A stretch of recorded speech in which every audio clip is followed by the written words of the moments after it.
हाँ जी, कल हमने प्रीडेशन तक पढ़ा था ना, प्रीडेशन रिलेशन पढ़ा था प्रे और प्रीडेटर का। आज जो सेकंड पॉइंट है वो है पैरासाइटिज्म। पैरासाइटिज्म कैसा रिलेशन है?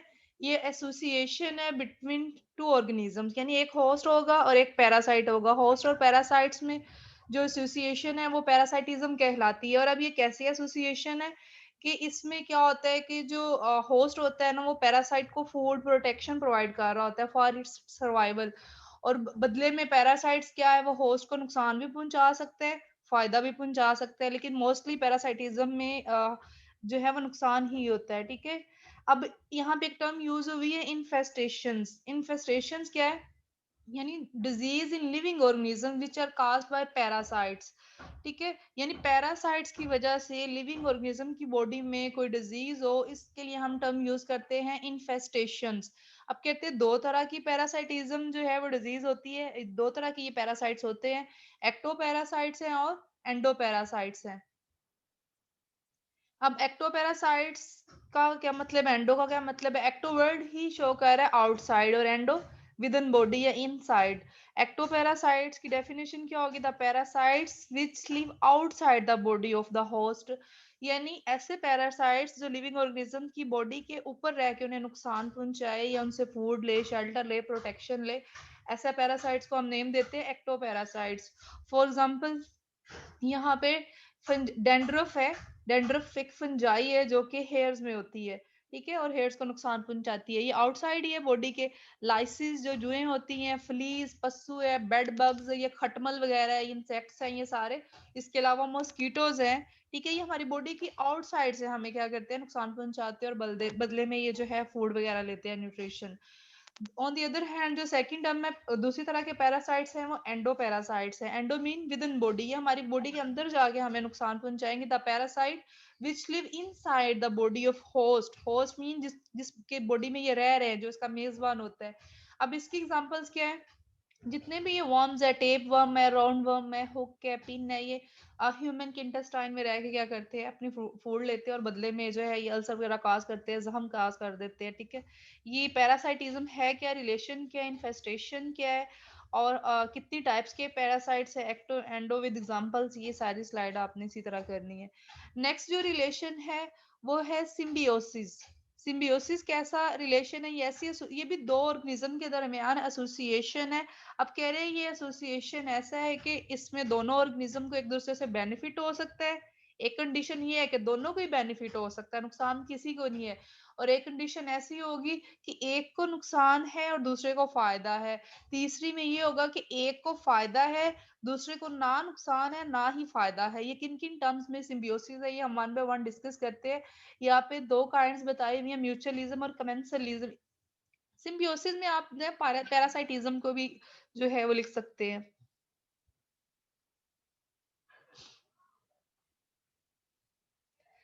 ठीक है, अब म्यूचुअलिज्म की जो एसोसिएशन है वो सॉरी, सिम्बियोसिस को जो एसोसिएशन है वो म्यूचुअलिज्म भी है, कमेंसलिज्म भी है, पैरासाइटिज्म भी है। वन बाय वन इनको देखते हैं हम।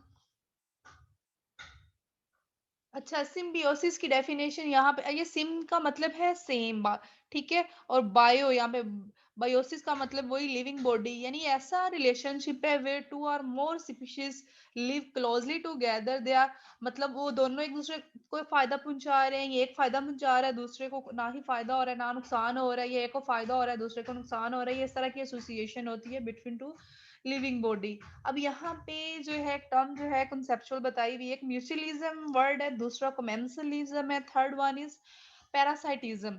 अब जो म्यूचुअलिज्म है यहाँ पे प्लस बाय प्लस क्यों लिखा हुआ है कि ये दो ऑर्गेनिज्म के दरमियान एसोसिएशन और दोनों को ही इसमें बेनिफिट है। ठीक है, नुकसान किसी को नहीं है। ऑन द अदर हैंड अगर हम कमेंसलिज्म सिम्बियोसिस वाला रिलेशन देखें, इसमें क्या है? एक को फायदा है, पॉजिटिव यहाँ पे फायदा शो कर रहा है। ठीक है, बेनिफिट जो है वो शो कर रहा है। जीरो का मतलब है कोई फर्क नहीं है। अब एक को जो है वो बेनिफिट हो रहा है, दूसरे को ना बेनिफिट है ना ही हार्म रहेगा, ना ही नुकसान होगा। जबकि पैरासाइटिज्म में एक को बेनिफिट है, दूसरे को लॉस है। ठीक है, उसको नुकसान होगा। ये रिलेशन, ये आप जो है ना, इस तरह ये टर्म जो है मार्क कर सकते हैं ताकि कॉन्सेप्ट आपके पास हो। लिखना तो आपने थ्योरी फॉर्म में ही होता है।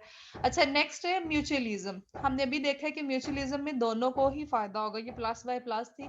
In this type of association both organisms get benefits from the relationship, यानी वो दोनों एक दूसरे से क्या करेंगे, फायदा ही लेंगे। अब म्यूचुअलिज्म की सब टाइप्स बहुत सारी है। एक हम इंसेक्ट्स एंड फ्लावर्स में देख लेते हैं, लाइकन्स यानी एल्गी और फंजाई में रिलेशन देखते हैं। देन रूट नोड्यूल्स है, ये रूट और बैक्टीरिया के दरमियान में। फिर माइकोराइजा है, ये भी प्लांट्स की रूट और फंजाई के बिटवीन है। इनको हम वन बाय वन डिस्कस करते हैं। फर्स्ट वन है इंसेक्ट्स एंड फ्लावर्स में किस तरह की सिम्बियोसिस रिलेशनशिप होता है, जिसे हम म्यूचुअलिज्म बोलते हैं। बेसिकली ये क्या है, ऐसा रिलेशनशिप है, यानी ये इंसेक्ट और प्लांट्स के दरमियान में होगा, फ्लावर्स के दरमियान होगा। और फॉर एग्जाम्पल यहाँ पे जो इंसेक्ट है वो बीज है और फ्लावर है, इनके दरमियान जो रिलेशनशिप है वो म्यूचुअलिस्टिक है। म्यूचुअलिज्म किस तरह है कि अब देखो जो बी है वो फ्लावर्स पे क्यों आती है, वो नेक्टर लेने के लिए आती है ना, जूस लेने के लिए आती है, फूड है, ये इसको बेनिफिट हो रहा है।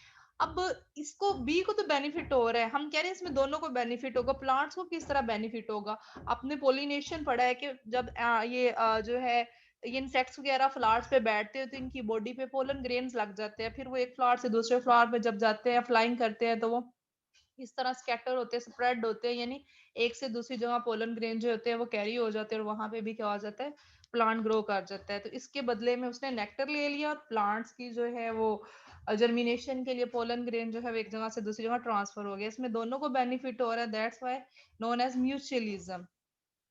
अब सेकंड ये सिम्बियोसिस का एक और रिलेशनशिप है लाइकन्स। लाइकन्स में भी दोनों ऑर्गेनिज्म को बेनिफिट होता है, लेकिन लाइकन्स किन के दरमियान है, ये बिटवीन जो है एल्गी और प्लांट्स के एल्गी, ये जो है लाइकन्स एल्गी और फंजाई के दरमियान में है, यानी ये डुअल ऑर्गेनिज्म रिलेशनशिप है, सिम्बियोटिक रिलेशनशिप है। इसमें क्या होता है, लाइकन जो है वो सिम्बियोटिक रिलेशनशिप शो करती है विद एल्गी, ठीक है। यानी लाइकन ग्रो करती है एक्सपोज रॉक के ऊपर विद इन फंगस माइसीलियम। इसमें वो फिर क्या है कि वो उसको फूड प्रोवाइड करेंगे।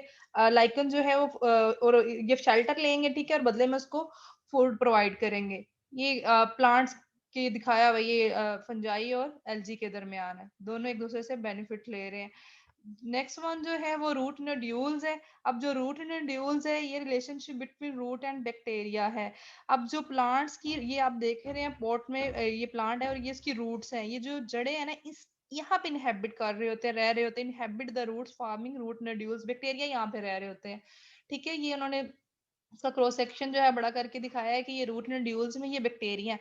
अब बैक्टीरिया प्लांट्स की रूट्स में क्या कर रहे हैं, खुद इनको क्या दे रहे हैं और खुद इनसे क्या ले रहे हैं। कि ये जो लेग्यूम, ये जो फलीदार होते हैं ना पौधे, लेग्यूम फैमिली वाले, पी है जैसे मटर है, बीन है, पीनट है, तो इस इन इन इन तरह के जो प्लांट्स होते हैं ना इनकी रूट्स में जो इनहेबिट करते हैं बैक्टीरिया, ठीक है, वो रूट नोड्यूल्स रिलेशन बनाते हैं। अब होता क्या है, बैक्टीरिया यहाँ पे क्या काम कर रहे हैं, ये क्या काम कर रहे हैं, ये नाइट्रोजन फिक्स कर रहे हैं। नाइट्रोजन N2 एयर से लेके ना, मोलेकुलर जो नाइट्रोजन होती है N2 एयर से लेके क्या करेंगे, इसको फिक्स करेंगे और कन्वर्ट करेंगे नाइट्रेट्स में, अमाइनो एसिड में, जिसको फिर प्लांट होस्ट क्या करेगा, डायरेक्ट यूज कर लेगा। क्योंकि प्लांट डायरेक्ट तो नहीं N2 यूज कर सकते, वो फिक्सेशन फार्म में करेंगे, यानी नाइट्रेट्स और नाइट्राइट्स फार्म में ही करेंगे। तो इन्होंने तो अब इसको नाइट्रोजन फिक्स कर दे दी इसको प्लांट्स को। अब प्लांट्स जो है वो फिर बैक्टीरिया को क्या फायदा देंगे, इन रिटर्न जो है वो होस्ट यानी प्लांट प्रोवाइड करेगा फूड और प्रोटेक्शन बैक्टीरिया को। तो इस ये फिर ऐसा एसोसिएशन है जिसमें दोनों एक दूसरे के लिए काम कर रहे हैं और दोनों को फायदा हो रहा है। ये रूट नोड्यूल्स कहलाएगा, ये आप लोग बना लें या स्क्रीनशॉट ले लें। रूट नोड्यूल्स में आप इसको इस तरह ड्रा कर सकते हैं। अब जो नेक्स्ट रिलेशन है वो माइकोराइजा है। जो माइकोराइजा रिलेशनशिप है ये भी प्लांट्स की रूट और फंजाई, सर्टेन फंजाई के दरमियान में होता है। अब यहाँ पे क्या होता है, प्लांट्स जो है वो बहुत किस्म के हो सकते हैं, पाइन है, स्नोबर का हो सकता है, बीच है, यानी जिसे सफेदे सफेदे का प्लांट होता है, हैदर है, ठीक है। ये हैदर इस तरह का प्लांट है, इसमें वो गुलाब की तरह ना पिंक फ्लावर्स लगते हैं, यानी इन प्लांट्स के दरमियान ज्यादातर माइकोराइजा होता है। अब ये जो ये प्लांट्स है ना सारे, इनकी रूट्स में फंजाई होती है, ठीक है। अब ये काम क्या करते हैं, ये फंजाई को ना एक एंजाइम प्रोवाइड करते हैं ताकि वो कार्बोहाइड्रेट्स को डाइजेस्ट कर पाए, ठीक है। वो जो फंजाई, बिकॉज ये डिकम्पोजर्स के तौर पे काम करते हैं, तो वो जो लीफ लीटर होते हैं, गले सड़े पत्ते होते हैं रूट्स में और मटेरियल पड़ा होता है ह्यूमस फॉर्म में, उसको डाइजेस्ट करने में, कार्बोहाइड्रेट्स वगैरह को डाइजेस्ट करने में ये एंजाइम प्रोवाइड करते हैं। फंजाई को तो ये फायदा हो गया। अब फंजाई प्लांट्स को क्या प्रोवाइड करेगा, क्योंकि ये ऐसी एसोसिएशन है ना जिसमें दोनों को फायदा होगा। तो फंजाई बदले में क्या करेगी, वो जो और सॉइल में मिनरल्स वगैरह है ना सॉइल में, वो इजीली जो है होस्ट को प्रोवाइड करेगी। तो ये इस तरह का एसोसिएशन है प्लांट्स, रूट और फंजाई के दरमियान। इसके लिए हम टर्म यूज करते हैं माइकोराइजा। यहाँ पे लिखा हुआ है जो हाइफा माइसीलियम यानी जो फंजाई की बॉडी है ना, अगर ये किसी प्लांट्स की रूट में है तो उस क्या करती है, increase active root surface for nutrients, ठीक है, इक्वेशन अप टू 700 टाइम्स, यानी यहाँ पे लिखा हुआ है 700 गुना ज्यादा आसानी कर देती है, सरफेस एरिया बढ़ा देती है। अब जो कुछ ऐसे प्लांट्स हैं जिसमें नहीं भी होते ये माइक्रोराइजा रिलेशनशिप नहीं भी होता, उनकी ग्रोथ कम है एज कम्पेयर टू जहाँ पे फंजाई रूट रूट में होती है, उनकी जो है वो ग्रोथ ज्यादा अच्छे से होती है। अब जो लास्ट है वो है रिलेशनशिप सिम्बियोसिस का कोमेंसलिज्म। अब कोमेंसलिज्म ऐसा रिलेशनशिप है, यानी is a symbiotic relationship where one party benefits while the other is not affected, यानी एक को फायदा हो रहा है और दूसरी को ना ही फायदा हो रहा है ना ही नुकसान हो रहा है। इसे zero plus plus by zero इसीलिए ये शो किया गया, यानी एक को बेनिफिट है दूसरे को कोई फर्क नहीं है। अब यहाँ पे जो एग्जांपल है क्या है, आपकी बुक में जो है वो शार्क्स और रिमोरस की है। रिमोरस छोटी छोटी फिश होती हैं, ठीक है, ये देखिए शार्क बहुत बड़ी है और इसके साथ रिमोरस जो है छोटी छोटी फिश शो की हुई है। अब ये काम क्या करती, कहते हैं क्योंकि शार्क बहुत बड़ी फिश है, जैसे ही शार्क कोई अपना फूड के लिए फीड पकड़ती है, कोई फूड पकड़ती है, जब वो खाती है तो उसकी ना वो जो खा रही होती है ना, अब वो सारा तो नहीं खा सकती, तो वो स्क्रैप गिरते रहते हैं, छोटे मोटे पीस जो है ना स्क्रैप्स गिरते रहते हैं, खुराक के बचे हुए टुकड़े जो होते हैं। तो ये जो रिमोरस फिशेज होती है ना, ये क्या करती हैं, ये शार्क के साथ साथ रहती है कि जो ही ये कोई खुराक खाएगी तो जो बचा कुचा स्क्रैप्स होगा वो हमें मिल जाएगा, ठीक है। रिमोर्स गेट करती है बेनिफिट फ्रॉम शार्क, और शार्क को तो यहाँ पे शार्क ने तो जितना खाना है वो खा लिया, उसे कोई नुकसान नहीं है, ठीक है। लेकिन रिमोरस फिश को फायदा हो रहा है, यानी इसमें एक को फायदा हो रहा है और दूसरे को ना नुकसान हो रहा है ना फायदा हो रहा है, ठीक है। That's all about today lecture. इसको देखें जरा। Excuse me ma'am. एक मिनट।